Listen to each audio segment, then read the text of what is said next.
नमस्कार, स्वागत है आपका TV9 भारतवर्ष के स्पेशल बुलेटिन में। आपके साथ मैं हूं सुमेरा खान। मेरे साथ मौजूद हैं मेरे सहयोगी समीर और प्रीति।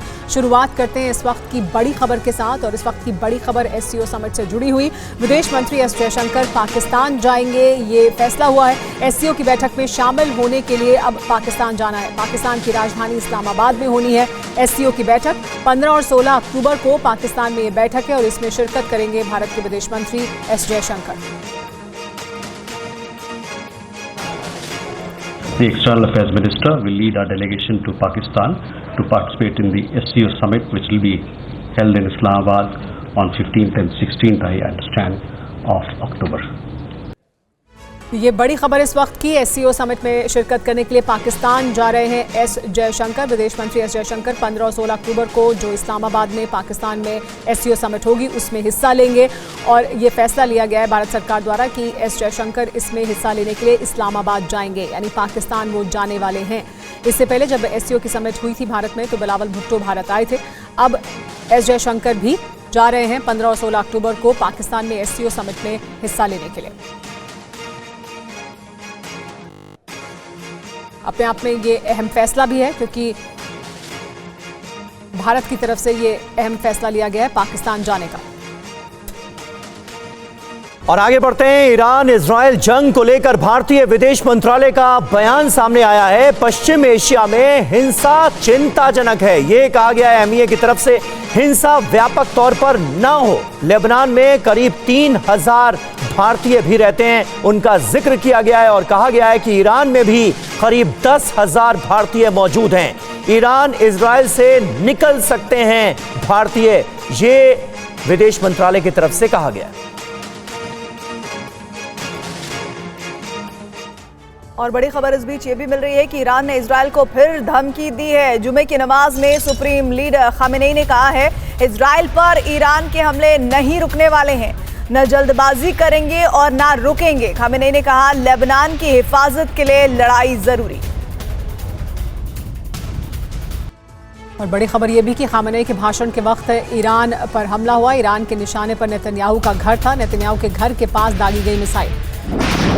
अल कैसरिया में ईरान ने मिसाइल से अटैक किया है। मिसाइल हमले के बाद शहर में सायरन बज रहे हैं। ईरान के निशाने पर नेतन्याहू का घर था। खामेनेई के भाषण के बाद ये हमला किया गया ईरान द्वारा। नेतन्याहू के घर के पास दागी गई मिसाइल। जो इलाका चुना गया इस हमले के लिए वो अल कैसरिया है, जहां ईरान ने मिसाइल अटैक किया है।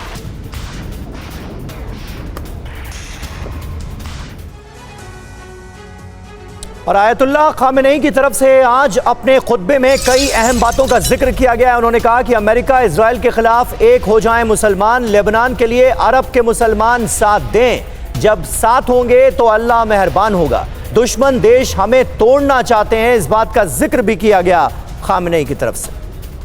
इस वक्त बड़ी खबर आ रही है कि हिजबुल्लाह के पूर्व चीफ हसन नसरल्लाह को दफनाया गया। गुप्त जगह पर नसरल्लाह को दफनाया गया है। मौत के हफ्ते भर बाद उन्हें दफनाया गया।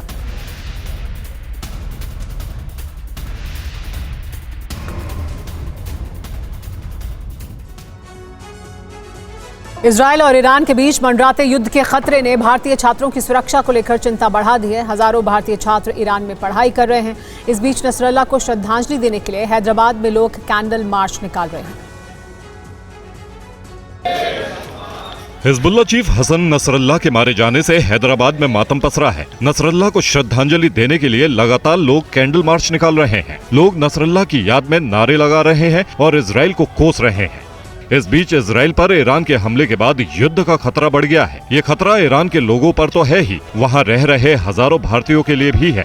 विदेश मंत्रालय के मुताबिक ईरान में इस वक्त 10,320 लोग रह रहे हैं। पिछले साल विदेश मंत्रालय ने राज्यसभा में बताया था कि 2023 में ईरान में 1700 के करीब छात्र पढ़ाई कर रहे हैं। 2022 में इन छात्रों की संख्या 2050 है।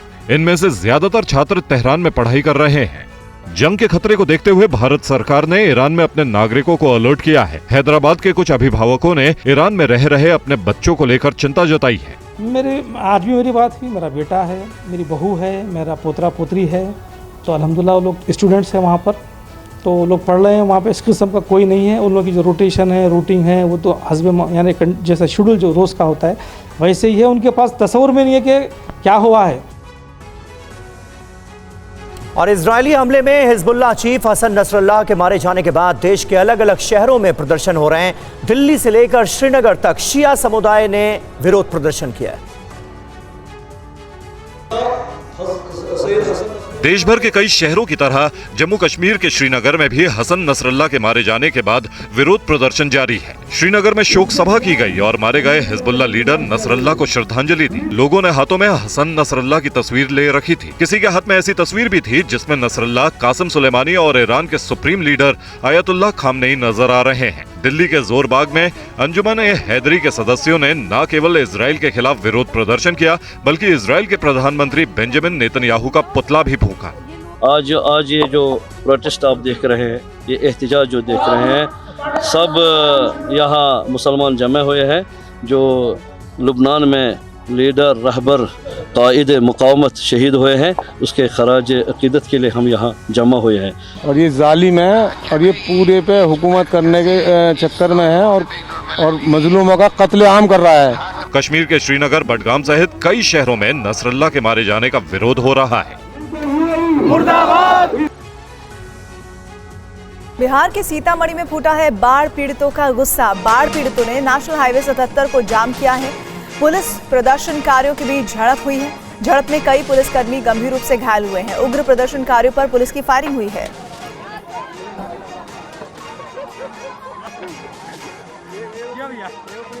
गांव वालों ने पथराव कर दिया है, पुलिस वाले घायल हुए हैं और मैं तस्वीरों में दिखाना चाहूंगा कि यहाँ पे स्थिति बहुत खराब हो रही है। जो पुलिस वाले हैं उनको गांव वालों ने पथराव करके जो है एक तरीके से यहाँ पे मारा पीटा है और उनको निकाले जाने की कोशिश की जा रही है। जो वहाँ लाठीचार्ज हो गया। दूसरी तरफ एक बार तस्वीरों में दिखाना चाहूँगा आपको, दूर से ही कैमरा पर्सन कुणाल जरा दिखाएं किस तरीके से लोगों ने तोड़फोड़ शुरू कर दिया है, पुलिस वालों पे पथराव कर रहे हैं और मारपीट की स्थिति आ रही है। ये जो स्थिति है ये रुनीस सैदपुर के आसपास है। पुलिस वालों ने फायरिंग कर दिया, पुलिस वालों ने फायरिंग कर दिया। वहाँ पे आत्मरक्षा में पुलिस वालों ने फायरिंग किया और आप देखिए ये जो तस्वीर है, ये पुलिस वाले फायरिंग कर रहे हैं बार बार। और ये जो है रुनीस सैदपुर के पास, मुजफ्फरपुर और सीतामढ़ी बॉर्डर के पास है। लोगों ने पूरा इलाके को जाम कर दिया था। जाम करने के बाद पुलिस वालों ने उसको खुलवाने की कोशिश की और काफ़ी ज़्यादा जो है यहाँ पे चोट लग गई है लोगों के साथ। ये देखिए लोग निकल रहे हैं। और मुजफ्फरपुर सीतामढ़ी के बॉर्डर औरई के पास भी बाढ़ पीड़ित स्थानीय लोगों का भारी आक्रोश देखने को मिल रहा है। लोगों ने आज NH 77 पूरी तरह से जाम कर दिया। लोगों ने NH 77 को पूरी तरह बंद कर दिया, जिसके बाद सड़क पर वाहनों की लंबी कतार लग गई। वाहनों को 3-3 घंटों तक एक ही जगह पर खड़ा रहना पड़ा, जिसकी वजह से करीब 10 किलोमीटर के इलाके में ट्रैफिक जाम हो गया है। दरअसल स्थानीय लोगों का कहना है कि बाढ़ में उनका घर डूब चुका है, खाने पीने की किल्लत है, लेकिन सरकार की तरफ से कोई मदद नहीं पहुंचाई जा रही है। प्रशासन की तरफ से कोई सुध लेने भी नहीं पहुंचा। बाढ़ से इस इलाके में हर साल लोगों को परेशानी का सामना करना पड़ता है। मैं आपको बताना चाहता हूं कि इस अप्रत्याशित और अचानक आए बाढ़ से औराई का टोटल फसल बर्बाद हो गया। लोगों का, गरीबों का, गुरबों का, दलितों का, पिछड़ों का घर डूब गया। सामुदायिक भोजन को सुचारू रूप से चालू रखे और बाढ़ से पीड़ित लोगों को उचित मुआवजा दी जाए। कुछ भी नहीं, इतना दिन से बाढ़ आए हैं, देखने के लिए भी नहीं गया है कोई, खाने के लिए भी नहीं दिया है कोनो, देखने के लिए, रहने के लिए घर है, खाने के लिए रहना है, कुछ भी नहीं है। रहता था किस लिए रोड जाम करते। और बिहार के सीतामढ़ी जिले में कई इलाके बाढ़ से बुरी तरह प्रभावित हैं। 3 स्थानों पर नदियों के तटबंध टूटने से बाढ़ के हालात अभी भी गंभीर बने हुए हैं। तस्वीरें सीतामढ़ी के बेलसंड की हैं, जहां अभी भी देखा जा सकता है कि किस कदर पानी का बसेरा है। लोगों को भारी परेशानी का सामना करना पड़ रहा है। पिछले 6 दिनों से लोगों को इस इलाके में मुश्किलों का सामना करना पड़ रहा है। स्थानीय लोगों का कहना है कि तटबंध टूटने से 5 फीट तक पानी भर गया था। हालांकि अब थोड़ा पानी कम हुआ है, लेकिन परेशानी बदस्तूर जारी है। बांध बनाने की कोई व्यवस्था नहीं हुई है अभी तक? नहीं हुई, अभी तक कोई व्यवस्था नहीं हुआ है बांध बनाने का। सरकारी जो अमला है वो अभी तक आया नहीं है बांधने के लिए सब? जी नहीं, ऐसा अभी कुछ नहीं बोले हैं, कोई नहीं आया है। सॉरी, ये मकान कब गिरा था आप लोगों को? दहर जायल है, तो दिन के गिरल हमें बुझली सारा। हाँ बोलू ना। उसी दिन गिरा हुआ है। कुछ नहीं मिला यहाँ पर, मतलब कि हर कुछ मिलना चाहिए, कुछ व्यवस्था नहीं है, न पानी तनी कुछ नहीं। लोगों का ये भी आरोप है कि स्थानीय प्रशासन की अनदेखी की वजह से तटबंध टूटे। अगर समय रहते इस पर ध्यान दिया जाता तो इस तरह की तबाही नहीं मचती। और महाराष्ट्र विधानसभा में डिप्टी स्पीकर ने सचिवालय की तीसरी मंजिल से छलांग लगा दी, हालांकि वो सही सलामत है। मुंबई में आज उस वक्त अफरा तफरी मच गई जब डिप्टी स्पीकर नरहरी सीताराम ज़ीरवाल ने मंत्रालय की तीसरी मंजिल से नीचे छलांग लगा दी। हालांकि ज़ीरवाल नीचे लगे जाल पर गिरे, जिससे उनकी जान बच गई। नरहरी ज़ीरवाल के बाद कुछ और आदिवासी विधायक भी कूद गए और जाल में अटक गए। उन्हें भी बाहर निकाला गया। मंत्रालय में ऐसा कई बार हुआ है, इसलिए सुरक्षा के लिए जाली लगाई गई है और लोग इसी जाली में अटक जाते हैं। ज़ीरवाल के कूदने की जानकारी मिलते ही पुलिस मंत्रालय पहुंची और उन्हें सुरक्षित बाहर आने में मदद की। जानकारी के मुताबिक नरहरी ज़ीरवाल धनगर समाज को एसटी कोटे के आरक्षण दिए जाने का विरोध कर रहे हैं। महाराष्ट्र में पिछले कुछ दिन से आदिवासी विधायक गुस्से में दिख रहे हैं। डिप्टी स्पीकर ज़ीरवाल और कुछ अन्य आदिवासी विधायक इस विषय पर मुख्यमंत्री एकनाथ शिंदे से भी मिलना चाह रहे थे, लेकिन मुलाकात नहीं हो सकी। आज कैबिनेट की बैठक के लिए मुख्यमंत्री शिंदे आए, उस वक्त भी इनकी मुलाकात उनसे नहीं हो सकी। इससे गुस्साए विधायकों ने छलांग लगा दी। ज़ीरवाल एनसीपी अजीत पवार गुट के विधायक हैं और अपनी ही सरकार के खिलाफ आवाज उठा रहे हैं। और अब बात करते हैं महाराष्ट्र के बीजेपी विधायक नितेश राणे की। नितेश राणे ने मस्जिद के सामने महाआरती करने की चुनौती दी है। क्या है पूरा मामला, देखिए। नितेश राणे के ताजा बयान से बड़ा सियासी घमासान शुरू हो सकता है। नितेश ने संविधान का हवाला दिया और कहा कि वे मस्जिद के सामने भी महाआरती कर सकते हैं। मेरा हिंदू राष्ट्र है। डॉक्टर बाबा साहेब अम्बेडकर जी के संविधान के अनुसार मैं कहीं भी जा सकता हूँ, मैं कहीं भी महाआरती कर सकता हूँ। और अगली बार मेरे इधर के हिंदू समाज को नवरात्रि करने से किसने भी यहाँ रोका तो अगली महाआरती उनके मस्जिद के सामने करके जाऊंगा। नितेश राणे कल मुंबई चेंबूर के ट्रोएम्बे इलाके में नवरात्रि उत्सव कार्यक्रम के बाद मीडिया से बात कर रहे थे। इसी दौरान ये बयान दिया। नीतीश ने यह भी कहा कि उन्हें किससे नफरत है और किससे नहीं। राष्ट्रभक्त मुसलमान से तकलीफ नहीं, यहाँ रह के मेरे आके नवरात्रि में रह के खड़े रहो, मेरे साथ आरती मनाओ, वो मुसलमान के साथ मेरे को तकलीफ नहीं। सर कभी भी यहाँ पर कुछ हुआ नहीं। इधर दादागिरी दिखाएगा, इधर आके हम हमारे खिलाफ, हिंदुओं के खिलाफ बात करेगा, वो जिहादियों के खिलाफ हम लोग जरूर है। और गृह मंत्री अमित शाह ने ड्रग्स केस में कांग्रेस पर गंभीर आरोप लगाए हैं। शाह ने कहा कि कांग्रेस युवाओं को ड्रग्स की अंधेरी दुनिया में ले जाने की कोशिश कर रही है।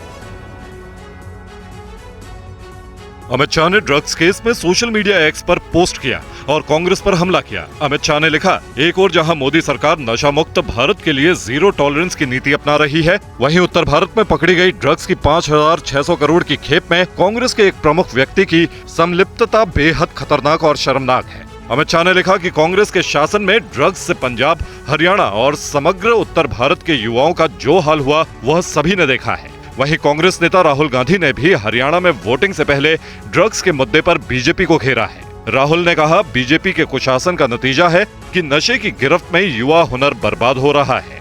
निराश नौजवान अपराध की राह पकड़ रहे हैं। डंकी जैसे खतरों के सफर से परिवार तबाह हो रहे हैं। दिल्ली पुलिस की क्राइम ब्रांच ने एक अंतर्राष्ट्रीय ड्रग्स सिंडिकेट गिरोह का पर्दाफाश किया है और 5 लोगों को गिरफ्तार किया। ड्रग्स तस्करी केस में आरोपी तुषार गोयल को भी गिरफ्तार किया गया है। बीजेपी का दावा है कि तुषार गोयल इंडियन यूथ कांग्रेस का आरटीआई सेल का चीफ है।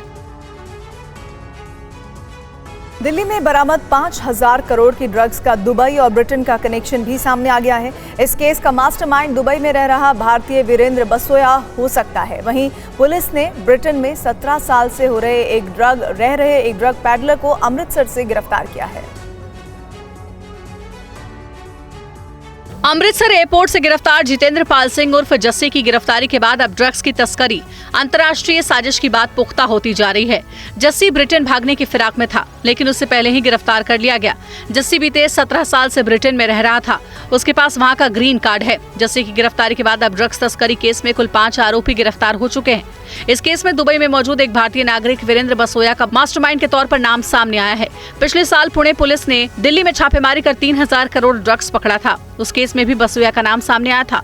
वो भारत में ड्रग्स तस्करी के मामले में पहले गिरफ्तार भी हो चुका है और जमानत मिलने के बाद दुबई शिफ्ट होकर इंटरनेशनल ड्रग्स कार्टेल का बड़ा माफिया बन गया। ड्रग्स तस्करी के आरोप में गिरफ्तार तुषार गोयल और बसोया पुराने दोस्त हैं। बसोया ने ही तुषार को ड्रग्स नेक्सस में अपने साथ जोड़ा था। बसोया के डी कंपनी से लिंक भी खंगाले जा रहे हैं। दिल्ली पुलिस सेल ने 2 अक्टूबर को 5000 करोड़ रुपए की ड्रग्स बरामद की थी। इसके बाद से मामले की जांच और तेज हो गई है। केंद्र सरकार आने वाले दिनों में अग्निवीरों को बहुत बड़ा तोहफा दे सकती है और 25% से ज्यादा अग्निवीरों को सेवा में बने रहने का मौका मिल सकता है। देखिए ये रिपोर्ट। अग्निवीरों को सेवा में बनाए रखने की सीमा बढ़ाने को लेकर चर्चाएं जारी हैं। इस बीच वायुसेना प्रमुख air chief marshal AP Singh ने बड़ा बयान दिया है। वायुसेना प्रमुख ने कहा, अग्निवीरों पर हमारी प्रतिक्रिया बहुत सकारात्मक रही है। हमसे पूछा गया कि क्या हम 25% से अधिक अग्निवीर को अवशोषित कर सकते हैं और हमने कहा कि हम कर सकते हैं। फैसला सरकार को लेना है। सूत्रों के मुताबिक सेना ने सिफारिश की है कि 4 सालों के बाद सेवा में बनाए रखे जाने वाले अग्निवीरों की संख्या बढ़ाकर 50% की जानी चाहिए। इस बीच अग्निवीरों पर वायुसेना प्रमुख के बयान के बाद सियासी घमासान भी शुरू हो गया है। दिल्ली के पूर्व CM अरविंद केजरीवाल ने सोशल मीडिया एक्स पर लिखा, जब फोर्स तैयार है और जरूरत भी है तो केंद्र सरकार ज्यादा अग्निवीरों को परमानेंट क्यों नहीं करती। वायुसेना प्रमुख ने दिल्ली में प्रेस कॉन्फ्रेंस के दौरान दुश्मन देशों को भी 2 टूक संदेश दिया और कहा कि भारत के खिलाफ किसी तरह की हिमाकत होगी तो उसका माकूल जवाब मिलेगा। वायुसेना प्रमुख ने कहा, हमारे पास विदेशी भूमि में अपने दुश्मनों पर हमला करने की क्षमता है और हमने इसे बालाकोट हवाई हमलों में दिखाया। और हरियाणा में वोटिंग से पहले कांग्रेस नेता कुमारी सैलजा का बड़ा बयान आया है। हरियाणा में माहौल कांग्रेस के पक्ष में है। पार्टी में खींचतान तो चलती रहती है। तंवर को लाना पार्टी हाईकमान का फैसला रहा। मेरे और हुड्डा के बीच कोई विवाद नहीं है, ये कहा है कुमारी सैलजा ने। और कुमारी सैलजा कह रही हैं कि पार्टी में उनका पूरा सम्मान।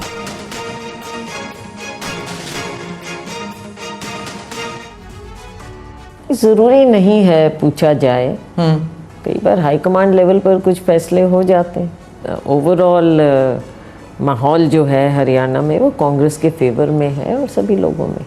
Is it an anti BJP vote because it's an anti establishment vote? बोरियत हो गई है बीजेपी से, इसकी वजह से यू फील? बोरियत नहीं हुई। बीजेपी के फैसले जो 10 साल की इनकी सरकार रही, लोगों के उनके बीच में आपको कभी कोई ऐसा संवाद नहीं नज़र आया होगा। इवेंट्स को छोड़ दीजिए, लेकिन जो नेताओं का ज़मीन के साथ, लोगों के साथ एक जुड़ाव होना चाहिए, वो जुड़ाव आपको इनकी सरकार में कभी नज़र नहीं आया। लोगों से ये दूर थे, लोग इनसे दूर थे। ठीक है, मौका मिल गया 2 बार, जैसे तैसे भी मिला। बहुत ज़्यादा अच्छी मेजॉरिटी तो इनकी आई नहीं। And they failed to consolidate that. लोगों ने इनको बहुत उम्मीद के साथ इनकी सरकार बनाई, लेकिन इन्होंने लोगों को टोटली फेल किया। एक्टर गोविंदा को अस्पताल से छुट्टी मिल गई है। 1 अक्टूबर को पैर में गोली लगने के बाद उन्हें मुंबई के क्रिटी केयर अस्पताल में भर्ती करवाया गया था।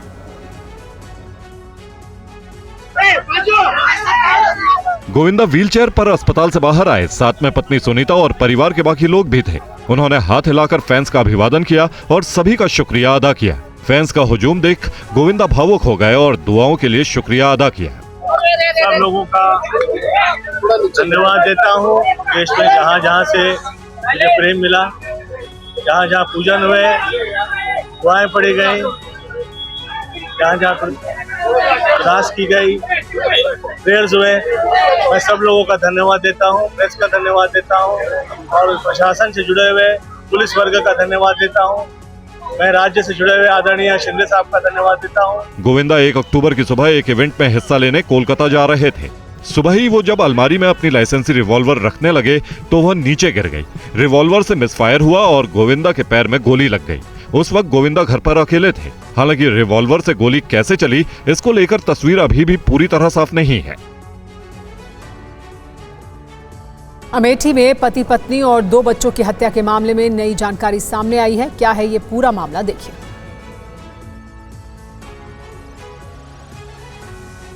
अमेठी सामूहिक हत्याकांड मामले में मृतक शिक्षक सुनील कुमार के पिता की तहरीर पर आरोपी चंदन के खिलाफ एफआईआर दर्ज की गई है। आरोपी अभी भी फरार है। पुलिस चंदन वर्मा नाम के शख्स की तलाश कर रही है।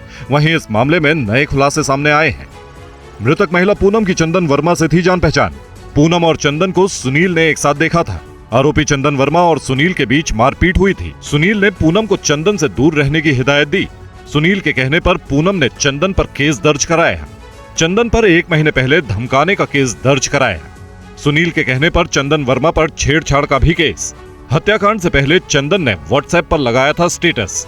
व्हाट्सएप स्टेटस में लिखा था 5 लोग मरने वाले हैं। अमेठी में हुए इस जघन्य हत्याकांड के बाद मुख्यमंत्री योगी आदित्यनाथ ने पुलिस को सख्त निर्देश दिए हैं, जिसके बाद स्थानीय पुलिस के अलावा यूपी एसटीएफ की कई टीमें भी आरोपी चंदन की तलाश में जुटी हैं।